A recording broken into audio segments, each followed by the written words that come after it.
Assalamualaikum warahmatullahi wabarakatuh. Perkenalkan, nama saya Repa Firdayanti dari Prodi PGSD semester 2 dengan NIM 856535441. Nah, di sini saya akan mengajukan video tugas tutorial 3. Nah, di sini ada 4 pertanyaan. Yang pertama itu, apa sih makna pilar dalam konteks pendidikan sebagai dasar atau tiang penguatan sistem pendidikan? Nah, jadi teman-teman, dalam konteks pendidikan, pilar berarti dasar hukum penyangga atau tiang penguat yang menopang dan menjaga kokohnya suatu sistem pendidikan tersebut. Seperti pilar pada sebuah bangunan yang berfungsi menyangga agar bangunan tetap berdiri kuat. Pilar pendidikan berfungsi sebagai unsur-unsur pokok yang menjadi landasan keberhasilan proses pendidikan. Nah, contoh penggunaannya itu salah satunya guru dapat disebut sebagai salah satu pilar pendidikan karena berperan dalam proses pembelajaran. Yang kedua itu kurikulum, peserta didik, keluarga, dan masyarakat juga sering dianggap sebagai pilar yang mendukung. Nah, baik, kita lanjut ke soal nomor 2. Yang kedua itu prinsip dasar pendidikan menurut Ki Hajar Dewantara ing ngarso sung tulodo ing madya mangun karso tut wari handayani. Nah, jadi ing ngarso sung tulodo artinya di depan memberi teladan. Seorang pendidik atau pemimpin harus menjadi contoh yang baik bagi peserta didik melalui sikap, perilaku, dan juga cara mengajarnya. Guru tidak hanya mengajar dengan kata-kata tetapi juga memberikan contoh dengan nyata. Nah, ing madya mangun karso artinya di tengah membangun kemauan atau semangat.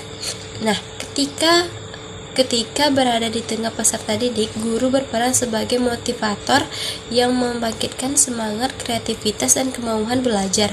Guru menciptakan suasana yang mendukung perkembangan potensi peserta didik.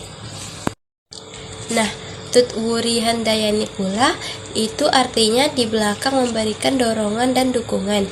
Nah, guru memberikan kepercayaan kepada peserta didik untuk berkembang secara mandiri sambil tetap memberikan bimbingan, arahan, dan dukungan ketika diperlukan. Prinsip ini menekankan pentingnya kemandirian dalam belajar. Nah, makna dalam pendidikan, ketiga prinsip tersebut menunjukkan bahwa pendidikan memiliki peran yang fleksibel. Kita lanjut ke soal nomor 3. Nah, yang ketiga itu analisis relevan dan tantangan penerapan prinsip Ki Hajar Dewantara di era digital. Prinsip pendidikan ing ngarso sung tulodo ing madya mangun karso dan tut wuri handayani tetap sangat relevan di era digital karena pendidikan tidak hanya berfokus pada penguatan teknologi tetapi juga pada pembentukan karakter, kreativitas, dan kemandirian peserta didik. Nah, jadi ing ngarso sung tulodo di depan memberi teladan itu relevannya guru itu menjadi teladan dalam penggunaan teknologi dan media sosial yang bijak. Guru menunjukkan etika digital seperti menghargai hak cipta, menghindari penyebaran hoaks, dan berkomunikasi secara santun di ruang digital. Peserta didik dapat mencontoh perilaku positif guru dalam memanfaatkan teknologi untuk belajar. Nah, tantangan yang dihadapi itu tidak semua guru memiliki literasi digital yang memadai.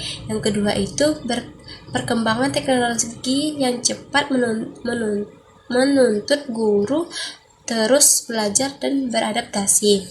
Yang ketiga itu banyaknya informasi di internet dapat membuat peserta didik lebih mudah terpengaruh oleh figur lain dibandingkan gurunya itu.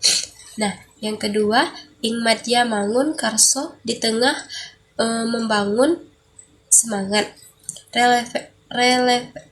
Relevansinya di dalam pembelajaran daring, guru berperan sebagai fasilitator yang menciptakan suasana belajar interaktif dan menyenangkan. Guru mendorong kolaborasi melalui. Nah, yang ketiganya itu tut wuri handayani, yaitu di belakang memberi dorongan. Relevansinya itu era digital mendukung pembelajaran mandiri melalui berbagai sumber belajar online.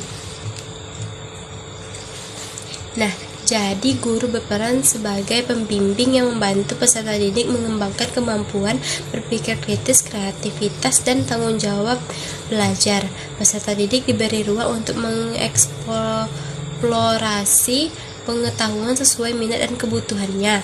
Tantangan yang dihadapi itu tidak semua peserta didik memiliki kemandirian belajar yang baik.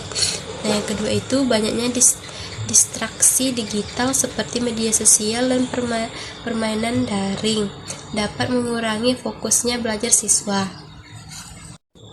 Nah, kita lanjut ke soal yang nomor 4.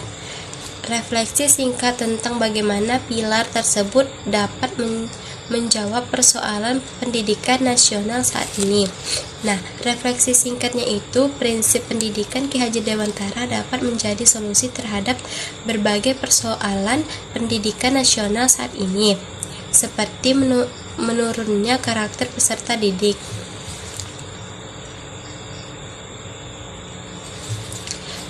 Kesenjangan kualitas pembelajaran, rendahnya literasi, serta tantangan penggunaan teknologi digital.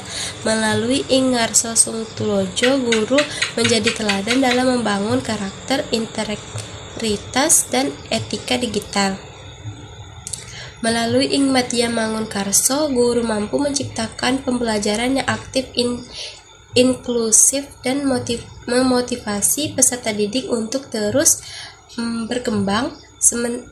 Sementara itu, Tutpuri Handayani mendorong kemandirian belajar sehingga peserta didik siap menghadapi perubahan dan tantangan ke abad ke-21. Dengan penerapan ketiga pilar tersebut secara konsisten, pendidikan tidak hanya berfokus pada pencapaian akademik, tapi juga pada pembentukan karakter, kreativitas, dan kemampuan berpikir kritis. Oleh karena itu, nilai-nilai yang diwariskan oleh Ki Haji Dewantara tetap relevan dan dapat menjadi landasan penting dalam mewujudkan pendidikan Indonesia yang berkualitas, berkeadilan, dan sesuai dengan kebutuhan zaman. Nah, hanya itu sajalah yang dapat saya sampaikan. Lebih dan kurangnya saya akhiri dengan wassalamualaikum warahmatullahi wabarakatuh.